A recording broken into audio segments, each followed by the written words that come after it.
Assalamualaikum warahmatullahi wabarakatuh. Selamat berjumpa kembali dengan Mbak Suro dengan acara yang biasa, yaitu dongeng pengantar tidur khusus bagi anak-anak, tapi bisa juga anak agak besar atau remaja, mungkin orang tua atau bahkan nenek-nenek, kakek-kakek kalau suka boleh mendengarkan.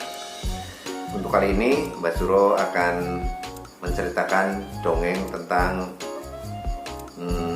bawang merah dan bawang putih. Kisahnya seperti ini. Di sebuah desa terkisahlah seorang saudagar yang kaya raya yang mempunyai seorang anak yang sangat cantik, remaja, diberi nama yaitu bawang putih. Karena seorang saudagar, dia sering bepergian, berdagang dari kota ke kota dan meninggalkan anaknya sendirian di rumah, yaitu si bawang putih. Pada suatu hari saat dia pulang dari berdagang, dia membawa seorang ibu dan seorang anak remaja yang juga mungkin seusia dengan bawang putih. Ternyata saudagar itu akan mengawini ibu itu, dan sehingga anak yang remaja itu adalah saudara tirinya bawang putih. Dan kebetulan nama anak itu adalah bawang merah. Alkisah keluarga itu berjalan seperti umumnya, namun lama-kelamaan ketahuan bahwa mereka berdua, yaitu ibu tiri dan si bawang merah, berhati tidak baik. Di saat bapaknya berdagang, karena dia seorang pedagang, seorang saudagar, ibu dan bawang merah memperlakukan bawang putih seperti seorang pembantu. Dia memasak, mencuci piring, mencuci pakaian ibu dan saudara tirinya, mencari kayu bakar, dan lain-lain. Setengah penyiksaan itu menurut saya. Nah, itu berjalan bertahun-tahun dan akhirnya karena usia bapaknya meninggal dunia. Semakin senang dan berbahagialah ibu tiri dan si bawang merah. Dia bisa menguasai harta peninggalan ayah dari bawang putih, sehingga semakin tersiksalah si bawang putih. Pada suatu hari, di saat dia mencuci pakaian di sungai, salah satu selendang ibunya yang berwarna merah itu hanyut terbawa oleh air. Karena dia merasa lelah dan agak sakit, sehingga tidak saksama dalam mencuci itu tadi. Nah, sehingga karena takut dimarahi oleh ibu tiri atau mungkin juga bawang merah, sehingga dia menelusuri sungai mencari kain selendang yang berwarna merah itu. Dan dia bertemu dengan seorang yang sedang mengguyang kerbau. Dia mengatakan bahwa selendang itu diambil oleh seorang nenek yang rumahnya di sebelah atas. Maka dengan terengah-engah, bawang putih menghampiri rumah nenek.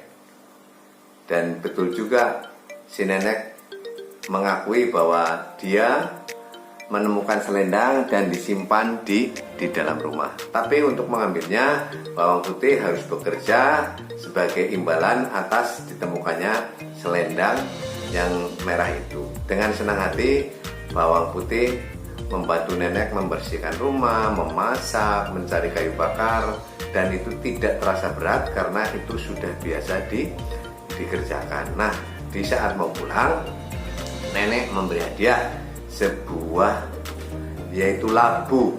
Labunya ada dua macam, yang besar dan yang kecil. Perhitungan si bawang putih, karena dia membawa bakul cucian yang banyak, maka dia memilih yang lebih kecil biar ringan. Kalau besar kan jadi tambah berat. Maka dengan berpamitan dan mengucapkan terima kasih, maka si bawang putih pulang ke rumah dengan catatan, kata si nenek, jangan dibuka di tengah jalan. Kamu bukanya di dalam rumah. Betul juga. Sampai di rumah dia dimarahi oleh saudara tirinya dan ibu tirinya, dan dipukuli, disiksa, dan akhirnya disuruh memasak dan sebagainya.